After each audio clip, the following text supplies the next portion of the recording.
At 8 p.m. Eastern Time on a Tuesday, the United States issued a final threat to reduce Iranian power plants and bridges to smoking rubble. The rhetoric surrounding this deadline was exceptionally severe. The U.S. president stated on social media that if an agreement wasn't reached, quote, "a whole civilization will die tonight." This imminent escalation centered on the control of physical maritime space, a struggle over the right to move cargo through a narrow strip of water. This ultimatum forced the international community to confront a harsh reality. Control over a single geographic choke point is enough to push heavily armed nations to the brink of total destruction. That choke point is the Strait of Hormuz. At its narrowest, the passage between the mountainous coasts of Iran and Oman is just 21 miles wide. This map overlay illustrates the sheer volume of energy that relies on this specific corridor. Every single day, roughly 20 million barrels of oil and 1/5 of the global liquefied natural gas supply flow through here. By blocking it, Iran trapped that supply. This chart shows the immediate economic shockwave hitting the United States. Within weeks of the blockade, the national average for regular gasoline spiked past $4.13 a gallon. At the same time, diesel climbed to $5.64 a gallon. Because diesel fuels the trucking and maritime shipping industries, this sudden price surge effectively paralyzed domestic freight and strained the broader global supply chain. To break this economic wall, the U.S. prepared massive military strikes.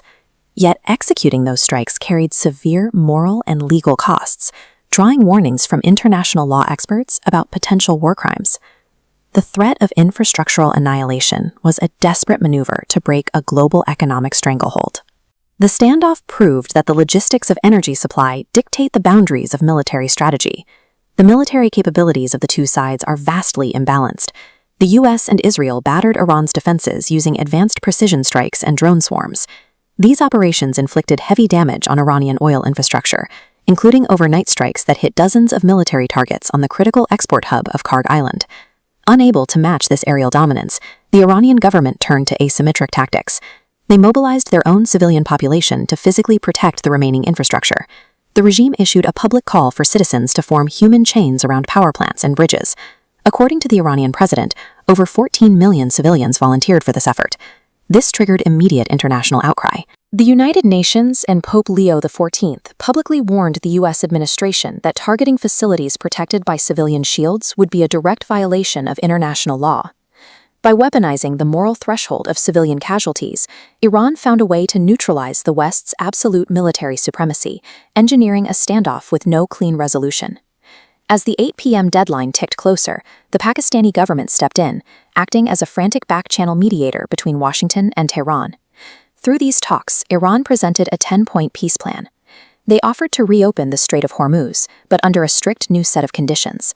This diagram maps out their proposed financial mechanism. The plan required a newly regulated transit fee of $2 million per vessel, which would be collected and shared with Oman to fund post-war reconstruction. In exchange for allowing safe passage, Tehran also demanded the total lifting of economic sanctions and a permanent end to the war, rather than a temporary ceasefire. This 10-point proposal shifted the entire nature of the crisis.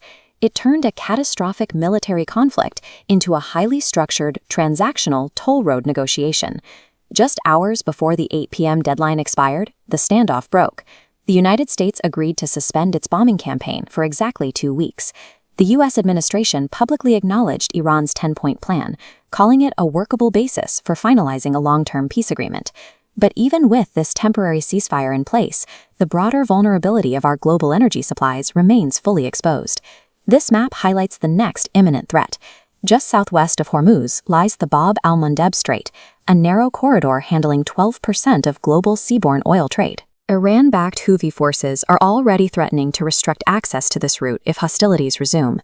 The immediate threat of total infrastructural destruction was paused, driven by the undeniable gravity of global trade routes. Now, the world has 2 weeks to find out if this window will forge a lasting peace or merely reset the countdown to war.